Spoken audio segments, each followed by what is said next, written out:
네, 타이타닉호 침몰 사건 기억하시죠?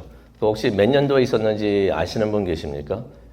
타이타닉호 침몰 사건. 저도 몰라가지고 찾아봤어요.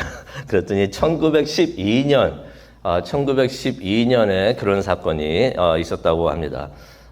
한국 그 역사를 보게 되면 그때가 아마 이제 일제 강점기가 시작된 지 이제 한 2년 정도 지난 그딴 시간이 되는데, 그때 타이타닉호라는 것이 이제 침몰이 됐던 것이에요. 아시다시피 타이타닉호는 당시에 세계에서 가장 컸고 또 가장 안전하다고 믿었던 초호화 여객선이었던 것입니다. 타이타닉호 하면 사람들이 생각했던 게 뭐냐면 절대로 가라앉지 않는 배다라고서 사람들이 그렇게 불렀던 배였던 것입니다. 그런데 1912년 4월 10일이라고 합니다.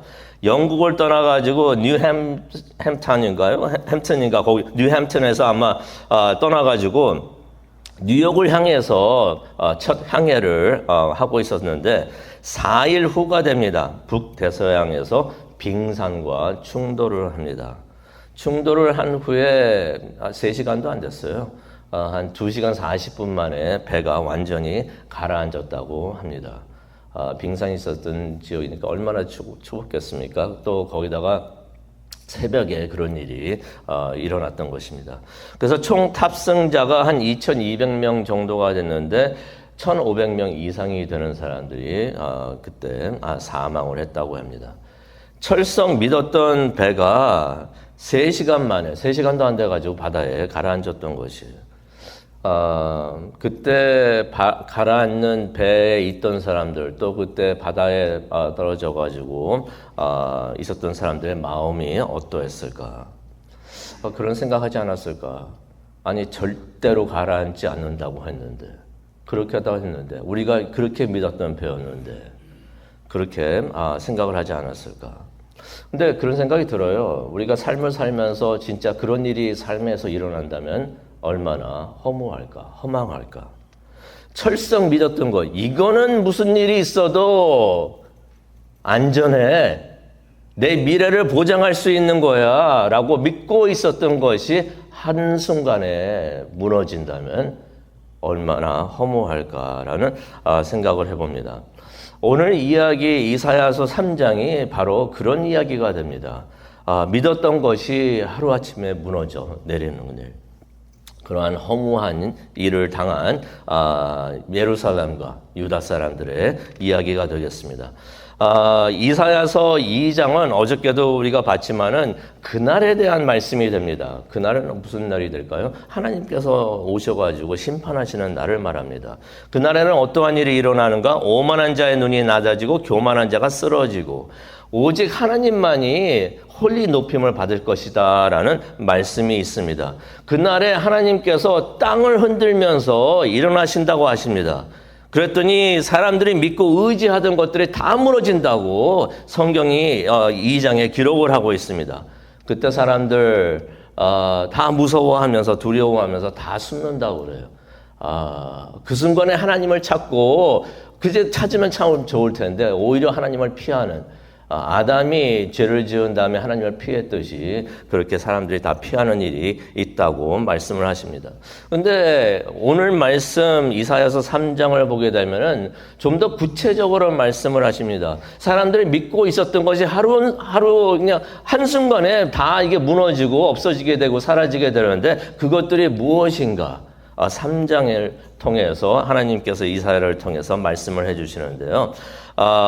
그날에 하나님께서 무너뜨리는 것들이 있는데 그것들이 무엇인지 알려주십니다.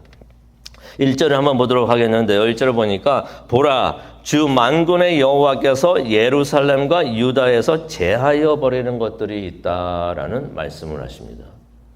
그날에 하나님께서 가져가시는 것들이 있다는 것이에요. 그것들이 무엇일까요? 2절부터 3절에 있는 말씀을 우리가 보기를 원하는데요. 양식과 물을 가져가신다고 하십니다. 1절에. 또 2절을 보니까 군인들을 가져가시고요. 사회 지도자들, 재판관이 나오는데 사회 지도자들을 말하고 있습니다. 또 2절을 보니까 선지자가 나오는데 종교 지도자들도 나옵니다. 또 2절에 보니까 복술자, 점쟁이를 말하죠. 장로를 말하고 있습니다. 누구를 말합니까? 지식인들을 말하는 것이에요. 나라의 고문들이라고 할 수 있는 사람들도 하나님께서 가져가신다고 하십니다. 3절에 보니까 50부장과 귀족과 모사가 나오는데 군 지도자들도 하나님께서 가져가신다는 것이에요. 그리고 3절에 또 보니까 능란한 요술자가 나오는데 마법사들을 말하는 것입니다. 그런 사람들도 하나님께서 가져가신다고 하십니다. 이 사람들은 다 누구인가? 1절로 다시 돌아가기를 원하는데요. 1절을 보니까 그 사람들이 누구인가 설명을 해주고 있습니다.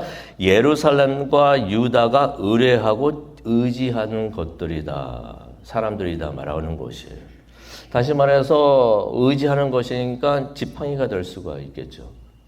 다리가 불편한 사람이 의지하고 그렇게 서포트를 받을 수 있는 지팡이와 막대기가 되는 것들, 사람들을 하나님께서 제거해 주신다, 치워버리신다, 가져가신다라고 말하고 있는 것입니다. 이 사람들이 과연 누구인가? 다른 말로 표현하면은 예루살렘과 유다 사람들이 철썩 믿고 있던 사람들이었던 것이에요. 우리는 이런 나라의 시스템이 있어 하면서 우리는 이런 확실한 시스템이 있어서 이것들은 절대로 무너지지 않아 하면서 믿고 의지하고 있었던 바로 그러한 것들, 사람들, 하나님께서 그 순간에 그날이 오면 다 가져가신다는 것이에요. 이 유다 사람들이 이 시스템과 이 사람들은 우리의 안전이고 미래를 보장하는 것들이야.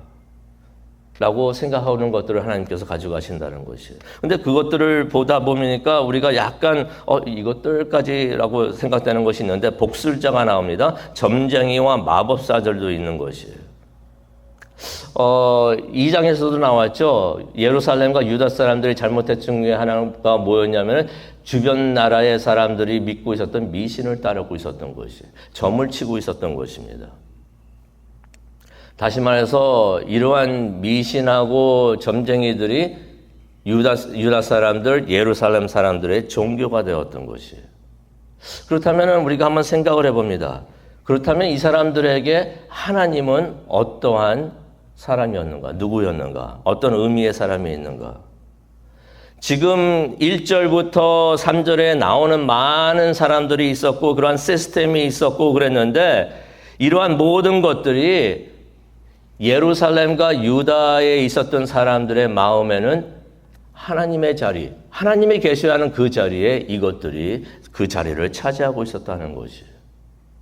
하나님께서 일어나셔가지고 그날에 이 모든 것들을 다 가져가 주시는데 이 사람들에게 하나님이 되었던 것들, 하나님의 자리에 대신 차지하고 있었던 그 자리를 차지하고 있었던 그 모든 것들을 하나님께서 가져가 주신다는 것입니다.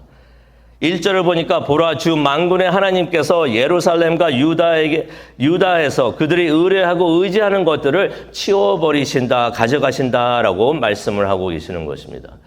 그 유다 사람들의 마음에서 하나님의 자리를 차지하고 있었던 것들, 그 사람들이 믿고 의지하고 의뢰하고 있었던 것, 하나님을 믿고 하나님을 의지해야 되는데 그 대신 하나님 대신 믿고 의지하고 있었던 것, 그것들이 있었는데 하나님께서 그날에 그것들을 가져가 주신다는 것이에요.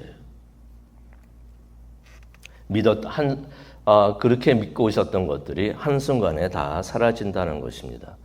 이것이 바로 그날에 일어나는 일이 되고 바로 이사야가 봤던 하나님의 말씀을 통해서 봤던 미래의 일이 된다는 것입니다. 하나님께서 땅을 흔들면서 일어나셔서 하시는 일이 바로 이런 일이 된다는 것입니다. 그런데 말씀을 계속 보게 되니까 그뿐만이 아닙니다. 하나님께서 4절에 어떤 말씀을 하시냐면요. 소년들을 그들의 고관으로 삼으시고 아이들이 그들을 다스리게 할 것이다 라는 말씀을 하십니다. 이게 무슨 말이냐면요. 원본에 있는 말씀을 보게 되면은 좀 더 우리가 이해하기가 쉬운데요. 어린 아이들이 지도자가 되고 갓난 아기들이 다스리게 될 것이다 라는 말씀이 있습니다. 무슨 말이냐면요. 철부지 아이들이 나라를 다스리게 될 것이다. 아이들이 나라를 다스릴 수는 없겠죠. 무슨 말입니까? 철부지 아이들 같은 사람들이 나라를 다스리게 될 것이다 라고 말씀을 하시는 것이에요. 이게 하나님의 심판이라는 것입니다. 그렇다면 그 나라가 잘 돌아갈까요? 결과가 5절에 나옵니다. 5절을 보게 되니까 이런 말씀이 있습니다. 백성들이 서로 억압할 것이다. 이웃과 동료들을 억압하는 일이 5절에 생긴다고 합니다. 또 5절에 보니까 서로 함부로 대하고 무례하게 대한다고 5절에 말씀하십니다. 또 6절에 보니까 가정에서는 질서가 무너진다고 말씀하십니다. 문제가 사방에 그냥 여러 군데서 막 일어나는 것이에요. 그런데 7절을 보니까 해결책이 없습니다. 도대체 이러한 일들이 왜 일어나는가? 하나님께서 8절을 통해서 말씀을 해주시는데요. 8절을 보니까 그들이 말과 행동으로 하나님을 거역했기 때문이다.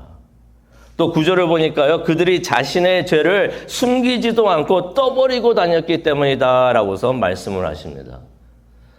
예루살렘에 있는 사람들하고 유대 사람들이 죄를 짓는 것만이 아니었고 그렇게 행하는 것을 부끄럽게 여기지 않고 내가 이렇게 살아 그래도 돼 하면서 그렇게 떠버리고 다녔다는 것입니다. 우리가 성경을 보게 되면 이런 일을 했던 사람들이 또 기억이 나는 사람들이 있죠. 하나님 앞에서 죄를 지으면서 그것이 전혀 부끄럽지 않고 그것을 자랑스럽게 이야기했던 사람들이 있습니다. 그 사람들이 누구일까요? 바로 소돔 사람들이 그랬던 것이에요. 2장을 보면은 예루살렘과 유다가 소돔과 같이 고모라와 같다 말씀하셨는데 하나님께서 그 말씀을 여기서 지적해 주시는 것입니다. 그래서 이사야가 말을 하죠. 10절에 말을 하고 있습니다. 이런 일들이 일어나는 것인데 이거 누구 원망할 것도 아니고 하나님만을 원망할 것도 아니고 그들이 자신이 행한 일에 열매를 먹고 있는 일이다라고 말씀을 하십니다. 그런 말을 하나님께서 이사야를 통해서 말씀을 하십니다.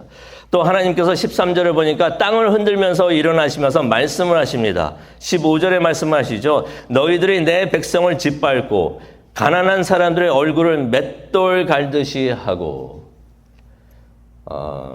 사람들의 얼굴을 막 갈듯이 맷돌 갈듯이 했다는 것이 하나님께서 그렇게 말씀하시면서 이렇게 말씀하십니다. 어떻게 그런 일을 하느냐라고서 말씀을 하십니다.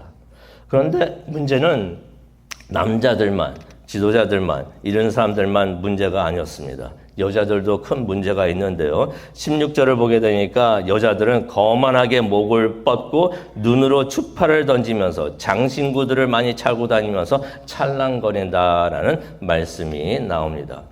여자들은 보석과 장신구들의 정신이 팔려 있다는 것이에요. 그래서 하나님께서 18절과 24절을 보게 되면은 어떤 말씀을 하시냐면은 하나님께서 또 가져가시는 것들이 있습니다. 치워버리는 것들이 있습니다. 무엇입니까? 장식품이 나오고 귀고리가 나오고 팔찌가 나오고 반지가 나오고 코고리, 연회복, 목고리, 손지갑, 손거울 이 모든 것들을 하나님께서 다 치워버리신다고 말씀하시는 것입니다. 예루살렘과 유다가 망하게 되는데 이 예루살렘과 유다에 있었던 사람들이 무슨 일을 하고 있었는가? 남자 여자 할 것 없이 그들의 마음에 하나님이 안 계셨다는 것이에요. 하나님이 계셔야 하는 바로 그 자리에 다른 것들이 그 자리를 차지하고 있었다는 것입니다. 오늘 말씀을 생각하면서 우리가 기도하는 시간을 갖기를 원하는데요. 우리가 우리 마음을 빼앗고 우리 마음속에 우리 하나님이 계셔야 되는데 하나님께서 주인이 되어 주시고 하나님이 되어 주셔서 우리의 마음을 움직여 주셔야 되는데 그 자리에 하나님의 자리를 대신 차지하고 있는 것들은 없는가? 우리가 한번 생각해 보기를 원합니다. 그것들이 무엇인가 우리가 조심을 해야 되는데요. 그것들 언젠가 하나님께서 오셔서 다 가져가십니다. 그것들이 나쁜 것은 아니에요. 하지만은 그것들이 하나님이 되면은 하나님이 최우선이 되셔야 되는데 그것들이 하나님의 자리에 있다면은 하나님께서 오셔서 그것들을 다 가져가신다는 것입니다. 그것들이 우리가 지금 잠시 기도하는 시간을 갖기를 원하는데요.